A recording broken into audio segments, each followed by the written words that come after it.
Hello and welcome to Rathod Science Academy. Today in this session we are going to see current affairs of 2nd July 2025. So let's get started with our discussion. Before that I want to make a small announcement. We in Rathod Science Academy we are going to conduct scholarship test for online GS Foundation course on 5th of July guys. To write that test please do register and registration form link is given in description box. Don't forget. Okay, now let us see the first article. Yeah, see the title guys. Explosion at fireworks unit kills 8 workers in Tamil Nadu. What is this article talking about? Explosion in which area now? Tamil Nadu. What is the place of work? It is fireworks area. So in yesterday's class also we discussed about similar kind of article, right? So where explosion happened in yesterday's area, Hyderabad, in pharmaceutical unit. Now explosion happened in fireworkers, and it happened in which state? Tamil Nadu, right? So actually every year at least thrice or 4 times this Tamil Nadu fireworker unit explosion will be there in news. So now tell me why commonly explosion happens in this fireworker units? Lack of what? Why explosion happens normally in this fireworker units? Okay, lack of training and skills of handling of chemicals, because fireworkers are mainly made because with these chemicals, right? You don't know how to handle them, it causes this kind of explosions. Next, mostly if you go to Shivakasi area in this Tamil Nadu, it is famous for fireworker units, and in that area they don't have formal things. Illegal manufacturing of fireworkers happens, and next one is there is no proper inspections of these units. Next, and even child labor is also one important reason why this kind of accidents which happens in that region. So from which subject we can see this guys?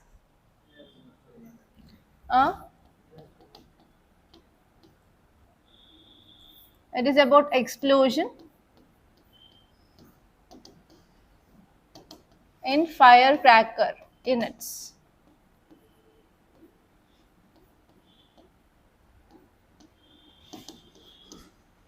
It is important from your GS paper 3 under disaster management, because it causes loss to life and as well as damage of infrastructure, everything. And from which subject we can see this? Other area.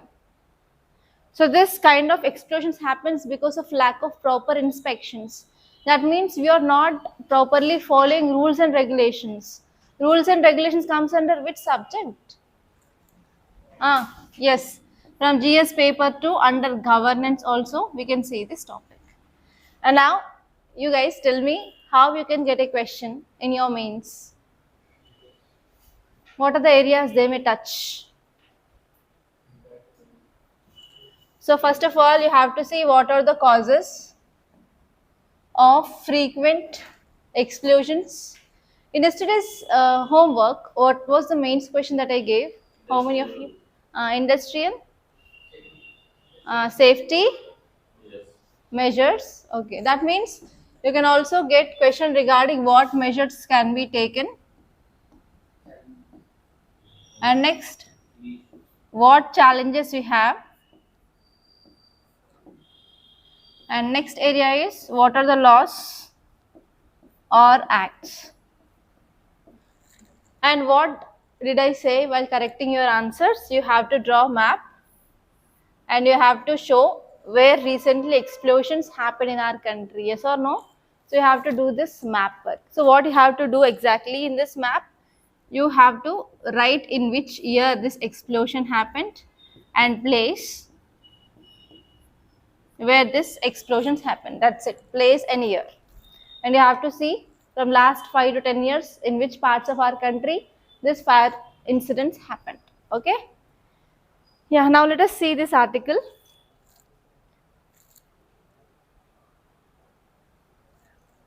An explosion at Gokul's fireworks manufacturing unit happened in Tamil Nadu, and in this tragic incident around 8 workers died. and many people got injuries. The key things that you have to see is causes. What are the causes here? First one is lack of safety mechanisms. So this kind of factory which are illegal units, they have no fire safety equipments, and even they do not have proper ventilation, and as well as they don't have proper first aid equipment.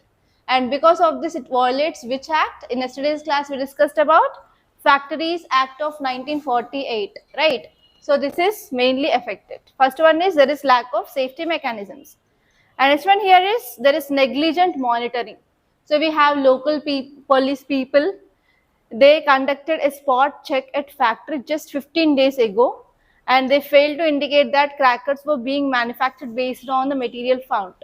So actually, before 15 days of this incident itself, local police did inspections, but they didn't reported what was happening there. And this one here is most of the factories, they are illegally manufacturing. So they are not properly storing this material and as well as proper output of this crackers, and they are not going for proper trading of this crackers. And next one here is especially they will use aluminium powder and yellow dextrine. So these are the chemicals which are mainly used in this firecracker industry for making of explosive. They might have led to massive uncontrolled blast. So the main chemicals which are related to this blast are aluminium powder and yellow dextrine. So here what you have to see is many of you you might have fired crackers, right? So whenever you're firing crackers, sometimes you can see red color blast, green color blast, yellow color, blue color, different colors. So you have to make a note which chemical gives which color. Very, very important. Already UPSC asked question regarding this earlier. So please make a list of chemicals and which color of sparkles they'll give. That is a very important. And next one here is, have you heard about green crackers? Rather than using of this chemical crackers, we have to use green crackers. Have you heard this green crackers? Swas, swal, no? Okay, do this work also.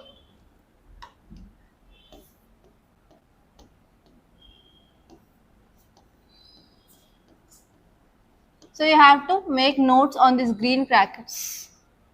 Because if you are using chemical based crackers, is it harmful to our environment or not? Yes, it will cause lots of pollution. And especially during this Diwali season and Dasra season, we will blast crackers for sure. Because even it is our emotional sentiment that if you are not bursting the crackers, we are not celebrating Diwali. Yes or no? It is emotionally connected.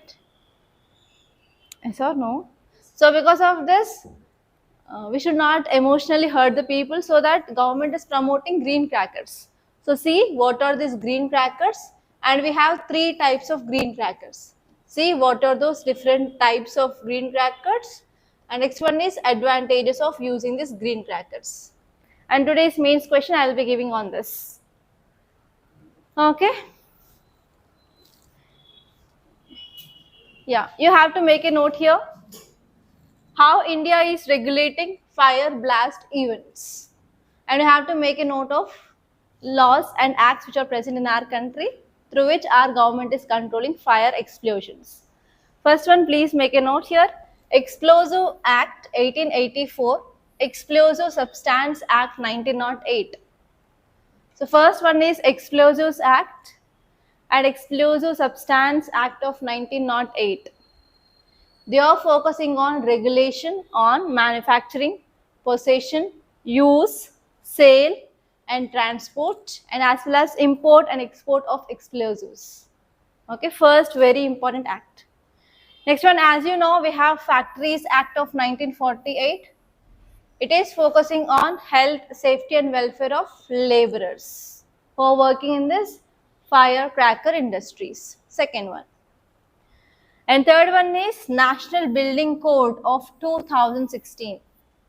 And this code says that we need to have fire safety norms in buildings, especially proper ventilation we need to have, proper spacing, proper storage standards we have to follow for industries.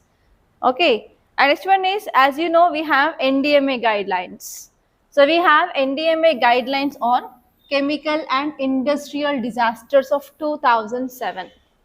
They are focusing on risk assessment, giving of license, cancelling of license, regular audits of this industries, and disaster response planning, everything. And next one important problem in this firecracker industries is they are employing child labor. So we have to prevent that child labor, right? It is our responsibility. So we have Child Labor Prohibition and Regulation Act of 1986, which mainly prohibits employment of children in this firecracker industries. Okay, so these are the acts. And one more thing here is, and even you know that South is very much famous for industries compared to that of North. So in North, we don't have proper employment opportunities. If you go to North, if they want to do job, they have to get into government services, or else they have to migrate to other states and they have to do seasonal employment. And especially in South, we have good textile industries, good, which industries we have? Cement industries, next steel industries, next, and this firecracker industries. Mostly manufacturing industries are there in South. So that means migrants are employed in this southern part of our country. So we have to protect them, right? So government came up with this Migrant Workmen Regulation of Employment and Conditions of Service Act of 1979, and this act, it is focusing on protection of migrant workers employed in firecracker unit if they are injured or killed in an accident. So in this way, government is taking steps for ensuring of safety of laborers in this firecracker industries. So you have to remember these for sure, guys. And even whenever you are writing about any answer regarding migrant workers, you have to incorporate this act for sure in your governance. Clear? Wherever it is possible, try to incorporate them so that you can increase value for your answer. And there is one important organization that you have to remember whenever you are writing any answer regarding firecracker accidents or anything. So we need to know which is the organization which is responsible for giving of license and as well as doing regular inspections. So we have one organization called as PESO, Petroleum and Explosive Safety Organization. Please make note somewhere. PESO, PESO, Petroleum and Explosive Safety Organization. And when we came up, before even we got independence, in 1898, we came up with this PESO. PESO, earlier we called it as Department of Explosives. So when we came up with this organization, its earlier name is Department of Explosive, and later on after independence we changed the Department of Explosives into this PESO. And it is one important agency which is responsible for safety of hazardous substances like explosives, compressed gases and petroleum. Okay, it will be taking care of three important things. First one is firecrackers, second one is compressed gas, and next one is petroleum. And headquarters located in Nagpur, Maharashtra. And what are the important objectives of this PESO? It will provide operational and technical advice and even assistance. Assistance is nothing but help to central government, states, and as well as local bodies, law enforcement agencies, industries, trade and end users who are related to these three things, that is explosives, petroleum and as well as gas. Yeah, next article, see the title. Cabinet announces incentive scheme to generate more jobs. What is this article talking about? Incentive scheme for generation of jobs. So generation of jobs is called as, yes, employment opportunities. Is employment there in your syllabus? In which subject you have this employment?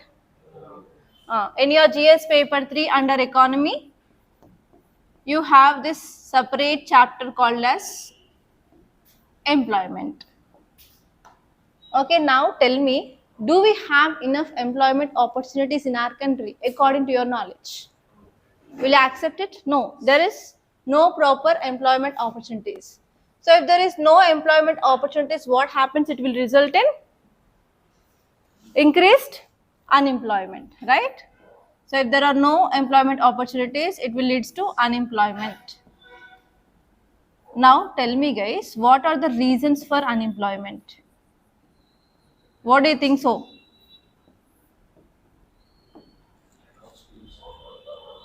One minute, let me write. First one is lack of skills. Okay, more population. Okay, lack of skills, more population. Next, lack of opportunities. Next, okay, low trade, illiteracy. Okay, to some extent. Next,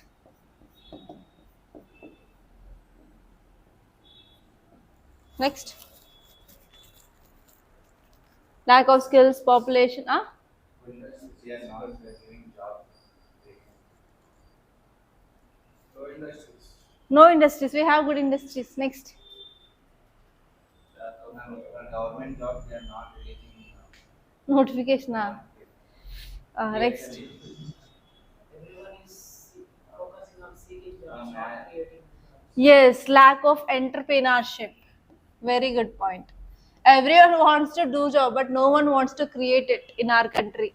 Lack of entrepreneurship. Very good. Next.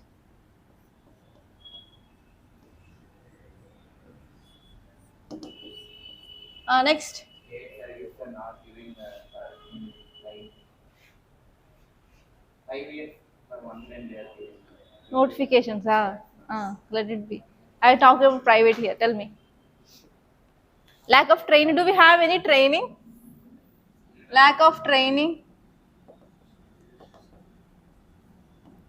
Next. What about our education? Is it according to the new technology or outdated? Outdated education we have.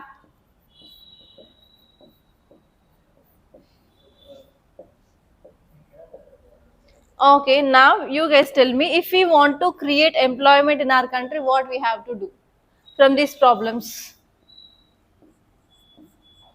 Tell me, what can we do?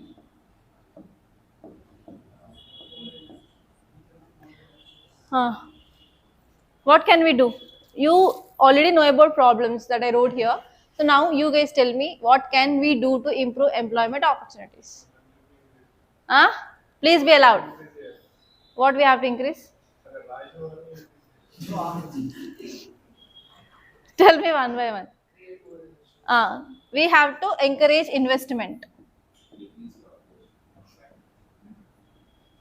We have to encourage investment so that we can set up MSMEs. MSMEs are like employment engines. Next, we have to increase entrepreneurship skills. ఏంటి చంపేస్తావా? Decrease population. That's what I'm saying. How can we decrease population? Sterilization.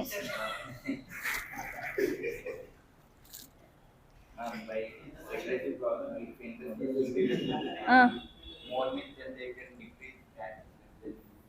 Okay, we can increase skills and we have to increase opportunities. How we can increase opportunities? So here colleges, they can go with tie up with industries. Do you know this? Tie up with industries, and whatever the skills these industries want, they will impart in the students while this training happens, and after certain course had been done, directly they will recruit the students. So we can go for tie-upping with industries. Next. Modifying education policies. Okay, by implementing NEP. Okay, by implementing NEP 2020. And this one is, we have to update our education with new technology. So how can we update our education with new technologies? Do you know foreign universities in India? So actually Indians, they'll go to other countries to seek higher education in other countries. Why? We need to have technology and we have to improve our updated education. For that reason, many Indians, they'll go to other countries. So we can also have tie-up with other universities. For example, now our Prime Minister is going to which countries? 5-country tour that we discussed. He is going to Brazil, So those are African countries. If our prime minister goes to other European countries, recently they visited, right? And we are having different kind of summits that happened in the recent past. We have G7 summit, and we have SCO, we have BRICS. So with developed countries, we can also have tie-up with education institutions. So with that, yes, can we overcome this problem of outdated education? Yes. So we have to go for tie-up with other foreign institutions. And next, government have to give some incentives to improve employment opportunities, right? So that is why this article is in news. So government came up with this scheme called as ELI. Yeah. So please make a note. Government came up with this scheme called as ELI to boost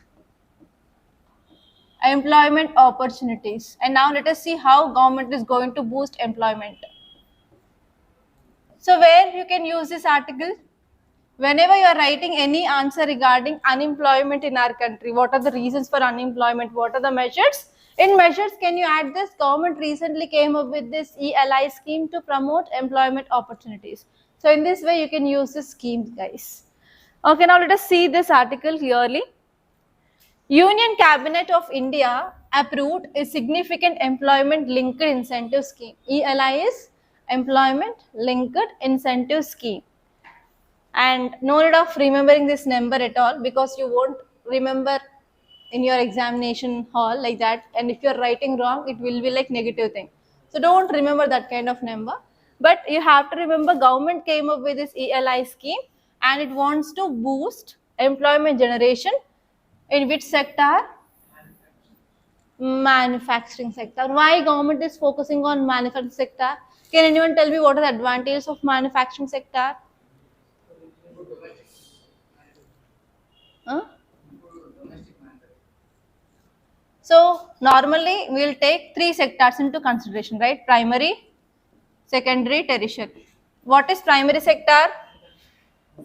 Agriculture sector. What is secondary? Manufacturing or industries. Third one is service sector. So if you see in our agriculture sector, Indian economy is called as agriculture economy or primary economy. Why? More than 50% of our population, they are involved in this activity. Okay, and do you know, if you have any connection with rural areas, in rural areas, their economic activity is agriculture and allied sector. So entire family is employed in that. So if there is a requirement of 4 people for that work, entire family of 8-9 people, they will be working in that. Already we have more workers they had been included in that. Can we generate there? No chance. So what about services? What are there in the service sector? We have banking sector, telecom sector, healthcare, everything. So we have generated already enough employment, and India is doing pretty well in this service sector. But where we are lagging behind is manufacturing sector. And I want to say one more thing. So whenever development of a country is happening, always they will move in this way. Primary sector to secondary sector to tertiary sector. So this is the way every country will move. But fate of India is, from this primary sector, we directly jump to this tertiary sector, and we ignored this manufacturing sector. So because of ignoring of this manufacturing sector, now we are having problems of unemployment in our country. So because of this, now our government wants to come up with this employment linked incentive to boost employment opportunities in this manufacturing sector. Okay, clear? Okay, now let us see the points here. This scheme, it is focusing on manufacturing sector, and actually they are going to give incentives up to 4 years of time. Till 4 years, they are going to give incentives for improving of employment in this manufacturing sector. And the aim of the government is to create 3.5 crore jobs. Okay, 3.5 crore jobs they want to create, but we don't know, and we are not that much sure like how much they will create. It will be always a big question mark. And next one here is, first time employers who will get job under this scheme, they will be getting minimum of 15,000 rupees. Okay, and even they will be getting some additional stipend of monthly 3,000 rupees from government. Okay, for first 6 months. Yeah, that is a thing. And tell me, what are the advantages of this scheme? Do we have any advantages? What are they? Increase of employment opportunities, not unemployment. Decrease of unemployment or creation of employment opportunities. So they said around 3.5 crore jobs. It is not a small number. So one advantage is we are going to create employment. And next, decrease of poverty, hunger, increasing of standard of living of people. And next one is government is also going to give you financial incentives so that we can encourage workforce entry into this. And next one here is government is also giving some financial support of 3,000 rupees per month for initially 6 months so that they can sustain in that.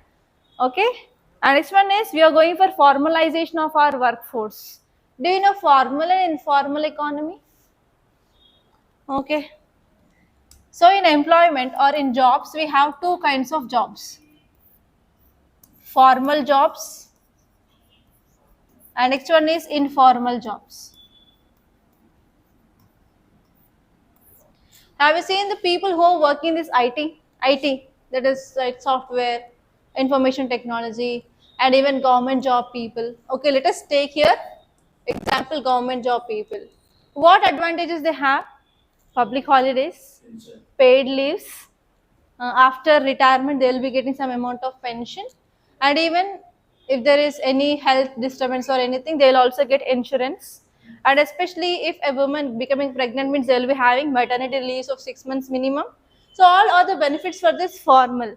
But what about these people who are working in a biscuit company or like construction workers or daily wage earners? So do they have any paid leaves? Do they have any maternity leaves? Do they have any health insurance? No, right? So actually problem in our country is 90% of employment is coming under informal economy. They don't have any social service network or social security.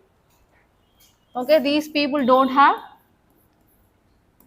social security, and these people they will be having social security. That is the difference between formal and informal employment. And whenever government is encouraging this, all they will be focusing on formalization of workforce. That means they will be also getting paid work, paid leaves. They will also getting maternity benefits. They also getting insurance, and after once they retire, they will also get monthly pensions like that. So this scheme is also focusing on formalization of workforce. And obviously in manufacturing sector we are going to boost our growth, our production units, everything, right? And we're also focusing on skill development and as well as reduction of economic disparity. So these are the advantages of this scheme. And now tell me, what are the concerns and what are the challenges? Is that possible to create 3.5 crore jobs according to your knowledge? Yes, implementation problems will be there and bureaucracy problem will be there. We can't create that much employment opportunities. That is a first important problem. And next one here is whenever we are getting funds, obviously there is chance of misuse. For example, I said they are going to get additional 3,000 rupees per month for how many months? Initially 6 months. So what if that person joins that job to get this additional 3,000 rupees, and after once that is stopped, he'll be coming out of that job. So there is a chance of misuse of funds. And next one here is they are only focusing on manufacturing. They are not focusing on other service-based industries or MSMEs. So because of this, we will be getting less advantage if you are focusing on only one sector.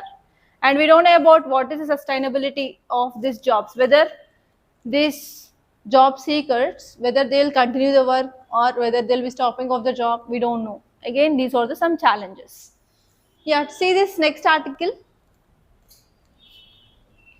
India has right to defend itself against terror, says Jaishankar. What this article is about?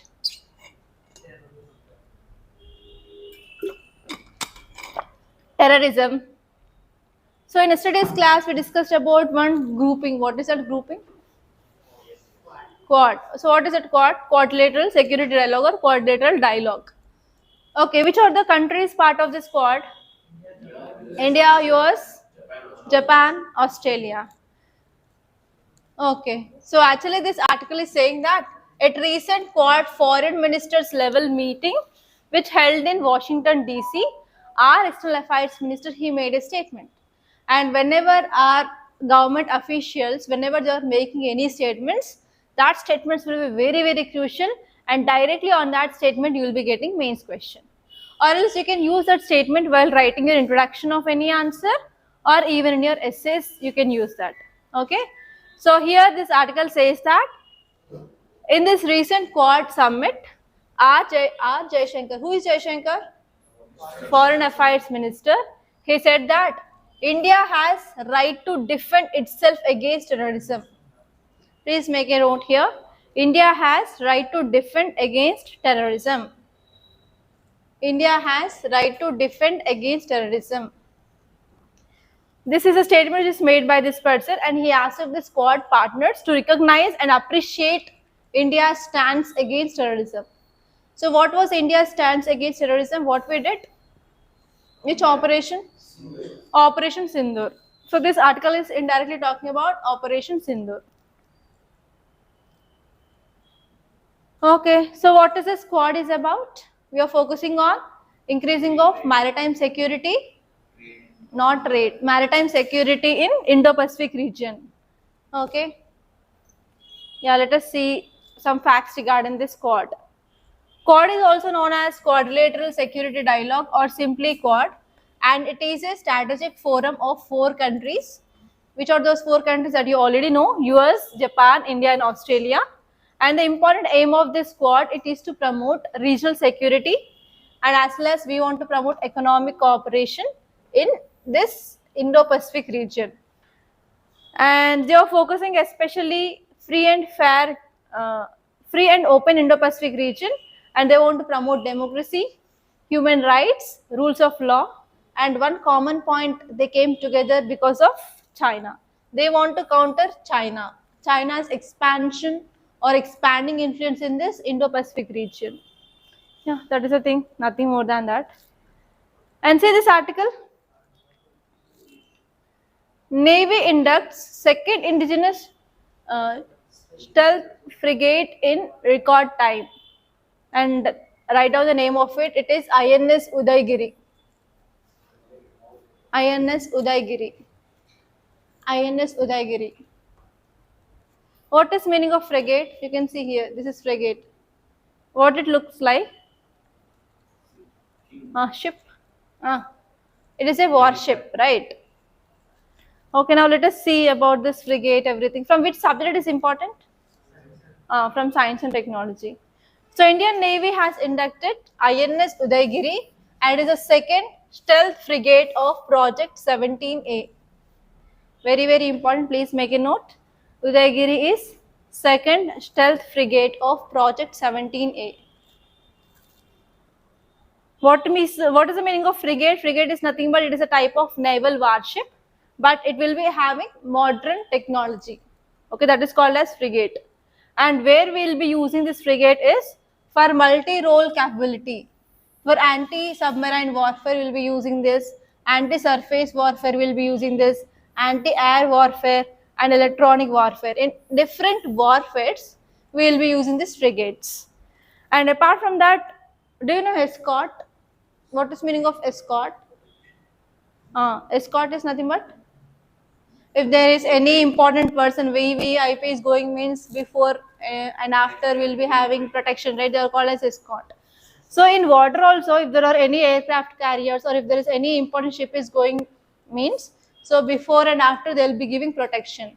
So these are the frigates that we can also use for escort and protection. And even for cheap operations, okay, we can also use this kind of frigates. And for improving of maritime security, like anti-piracy patrols, counter-smuggling operations, and maritime law enforcement, also in these areas also we can use this frigate. So these are the applications of frigates. And where exactly we are using this Udaygiri? Okay, where exactly we are going to use this? In Indian Ocean region, especially to secure our strategic choke points. What are the choke points? What is the meaning of choke points? Many a times I said, choke points. Strait of Malacca. So here, Andaman and Nicobar Islands.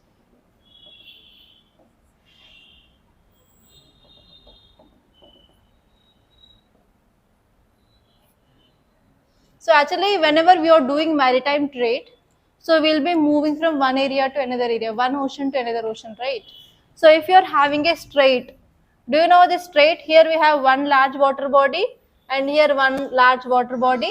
When there is a channel of water which is connecting two large water bodies is called as straits. And these straits are very important. If there is blockage of strait happens, there is no movement of ships. Because of this, it will be affecting trade, right? So we have very important straits like Strait of Hormuz, Strait of Bab el Mandab, and we have Strait of Malacca. So these are the three important choke points. Choke points are nothing but very important strategic locations which are important for trade. If these are blocked, means there is no proper trade across the world. So to protect our choke points, we will be using this Udaygiri nav. Okay, here we are using this Udaygiri for maintaining of Strait of Malacca, Gulf of Aden. Okay, and this one is in this Indo-Pacific Indian Ocean region to counter this Chinese naval influence. Okay, we can also use this Udaygiri as part of Act East policy and to improve BIMSTEC cooperation. What is BIMSTEC? Bay of Bengal Initiative of Multi-Sectoral and Economic Cooperation. And what is ASEAN? Which are 8 or 10 countries. Okay, so actually as part of ASEAN and BIMSTEC, and these ASEAN countries will be located here itself. So here from Myanmar till here, whatever the countries are there, so these countries are part of ASEAN, and here we have 10 member organization. And to improve India's relation with this ASEAN and to improve this BIMSTEC relation, we are using this Udaygiri now. Okay. And even for anti-piracy, do you know about piracy?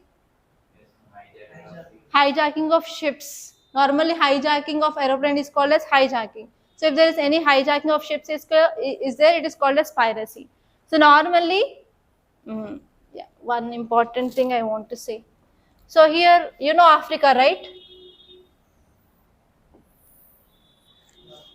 So this part is called as Horn of Africa.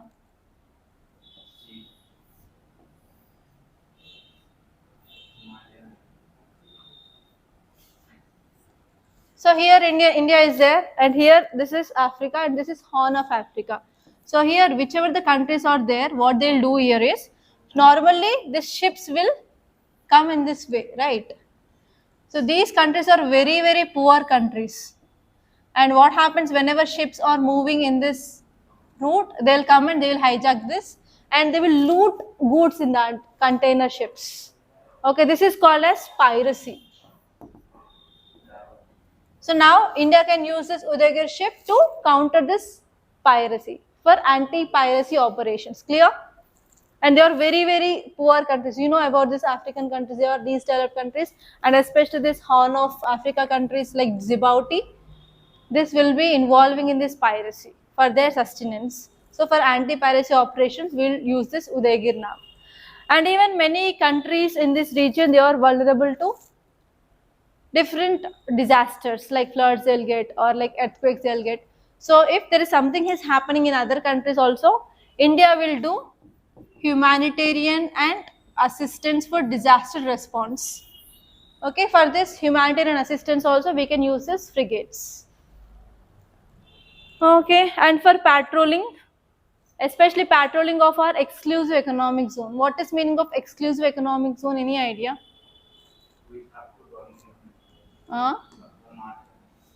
For example, this is India, right? This is coast, this is west coast, and this is east coast. From coastline, so till 200 nautical miles, so India's jurisdiction will be there. Okay, from here 200 nautical miles, from here 200 nautical miles, around like this, till 200 nautical miles. So India's law can be applied. So in that area, for proper surveillance, everything, we can use this frigates. Okay, clear? Yeah, see this next article. Railways launches Rail One app to ease ticket booking travel services. What is this article talking about? Rail One app. So, do you have any experience of traveling in train? How will you book tickets? Huh? IRCTC. Okay. Huh? Oh, I don't have experience. Okay. So now please make a note. Railways launches Rail One app for ease ticket booking. So whenever you're booking tickets, do you get any difficulty? Why? What are the difficulties? They're asking Aadhaar card number also. It is difficult to you to give number. Waiting list, cancellation of tickets.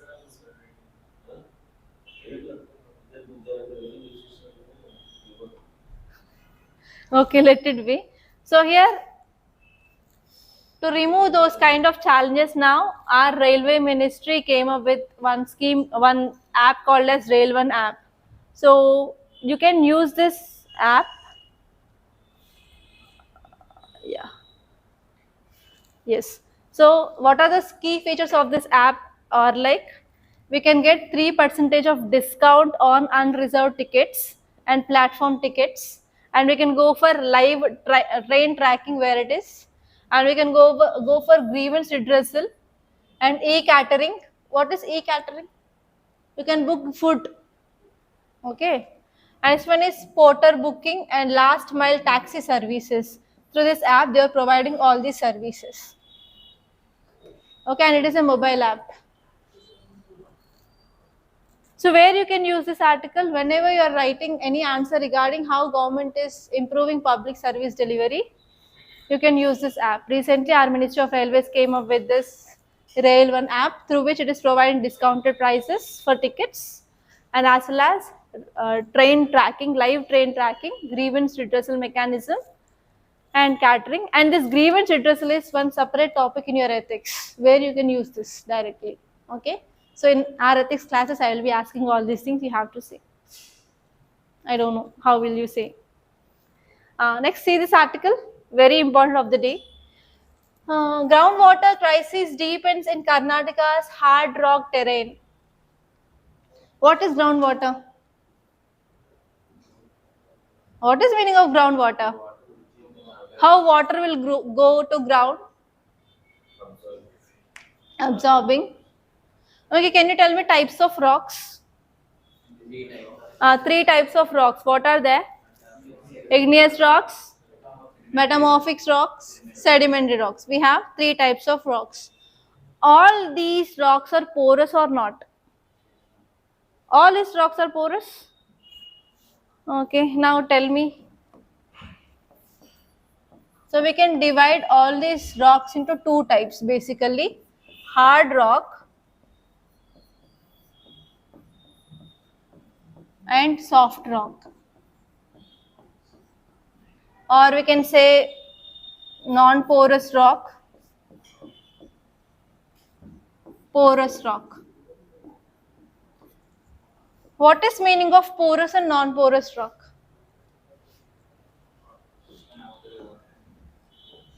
Let us take this is rock, this is one more rock, and this rock is having some pores on it. This rock is not having any pores. Okay, so say this situation, rainfall happening. Which rock can store water? This or that? Okay, this rock is porous rock which can store water. Okay, so these rocks which have the capability of storing water is called as aquifers. This water which is stored in water is called as groundwater.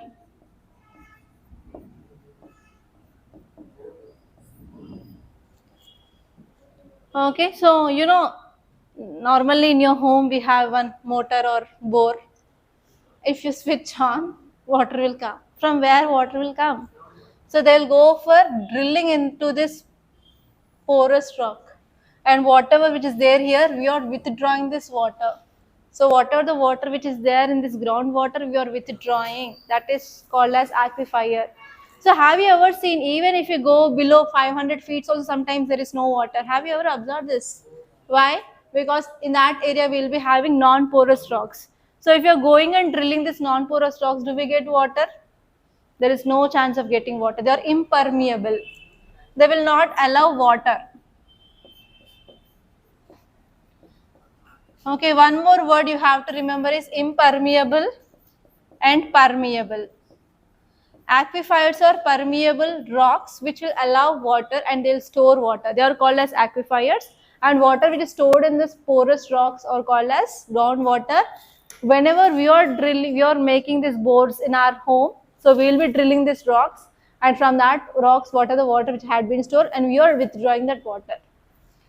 Okay, so now this article is saying that groundwater crisis deepens in Karnataka's hard rock terrain. So normally Karnataka region which comes under plains or plateaus. Karnataka plains or plateaus? Plateau region. So in this plateau region we will be having hard rock. So if you are having hard rock, do we have water? No. So if you are having porous rocks, water will seep inside and will form the groundwater. If you are having hard water, if you are pouring water, it will move on this ground itself. So because of this, more rivers, more springs are there in Karnataka because they have hard rocks. Have you understood why we have more waterfalls? Yes or no? In Karnataka we have many waterfalls. Okay, that is the reason, guys. So now what happening here is, whatever the water which is present in the groundwater, we are drilling bores and we are removing that and we are using more. Yes or no? So because of that, what happening? What is happening now? What is the amount of water which is there in ground level? It is depleting day by day. So because of this, Karnataka is facing water crisis now. Clear? Yeah, see here the gist. Karnataka groundwater is based mostly in hard rock aquifers, and about 99% of state relies on Deccan plateaus unyielding formation of water with limited porosity. These geological formations offer far less than they promise, unlike sedimentary aquifers. So rather than sedimentary rocks, they are having especially igneous rocks because of this plateau region, and they are having very less water amount. And researchers, they are saying that in some panchayats, I can't spell this, Aralu Malige and Doda Tumakuru panchayats. Do you know this? Do you know this area? You know? It is not coming.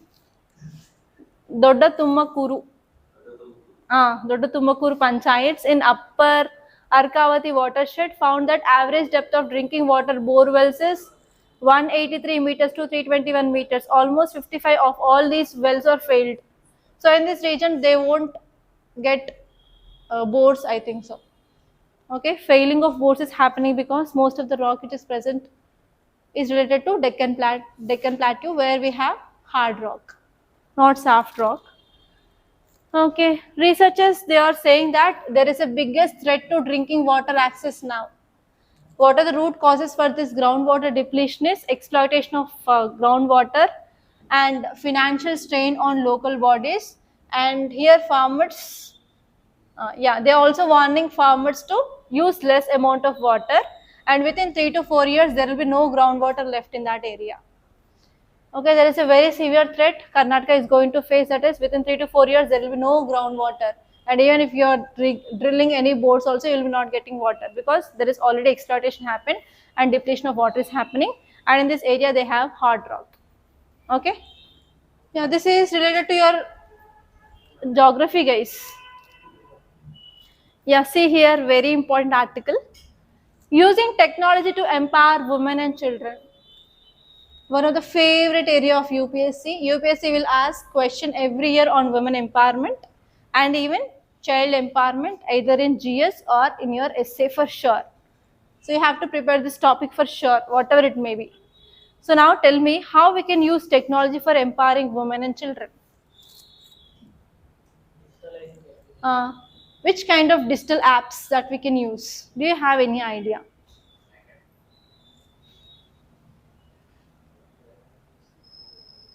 Okay, tell me what are the problems faced by women and children in society?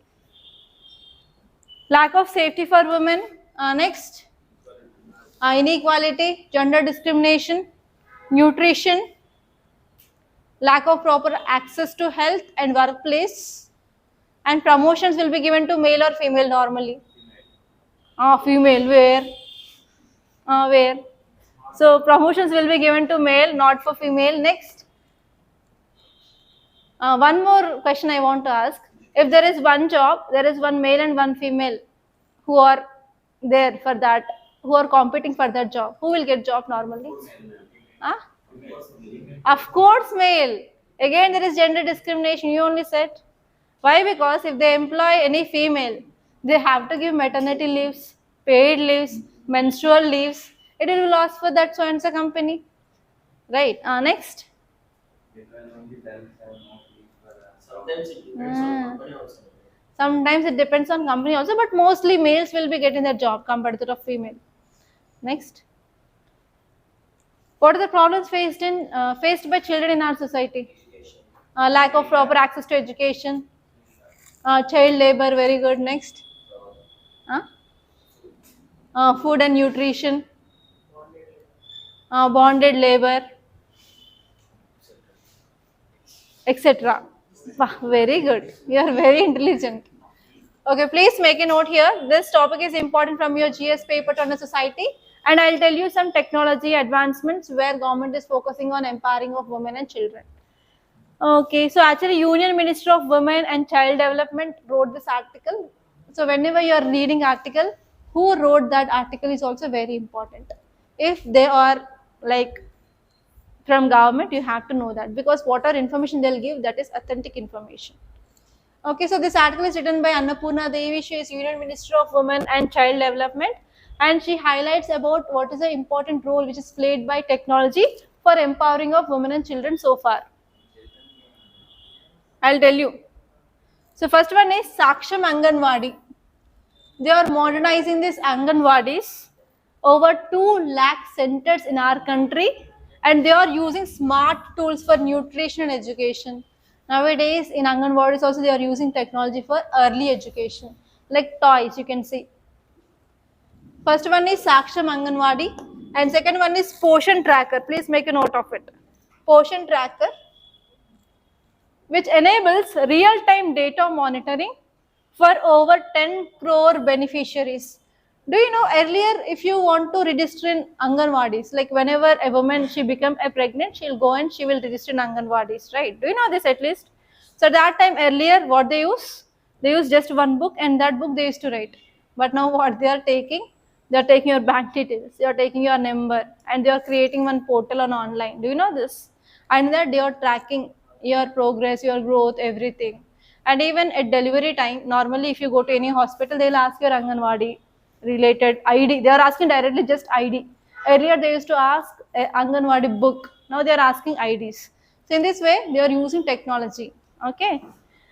And next one is, do you know this She box? She box. Complaint box. She team. She team is there in this Telugu state, but we have She box where we are focusing on women's safety. And we have Mission Shakti, technology-led platforms for improving of safety of women in public places. And next one here for men. What do you want? Do you also want He box? Okay. Let us make a request and let us create one union ministry for men. And after that, we can come up with He box like that. Okay? Huh? Everything is for women's safety and children's safety. Women and children are getting more affected where men are getting affected. Where men are getting affected. What is that? It is becoming directly killing men. Huh? Okay, let us try to write a complaint or letter to our Prime Minister directly, and let us come up with a new ministry for men, And later on we'll come up with he box wherever it is possible. Okay. Men empowerment. You want men empowerment? This is patriarchal society. In this patriarchal society, always male dominant society is there. Then why you need all these things? Ma'am, it was before ma'am, but now women dominate. Yeah. Women are not dominating. So here in this class also see how many men are there, how many women are there. Here in this class also male dominant is. Huh? Huh? I will talk after this class about that. Okay. Yes. The next one is Pradhan Mantri Matru Vandana Yojana, where government is focusing on giving of direct financial benefits digitally to millions of pregnant women. Do you know about this scheme? Before delivery, they'll getting some amount, and after delivery, they'll get some amount of money to directly to the for what? You know about this? Okay. What happened, Kiran? Okay, you're saying that only. So before delivery, they'll get one installment, and after delivery, one installment. It is around 12 to 13,000 rupees they'll get.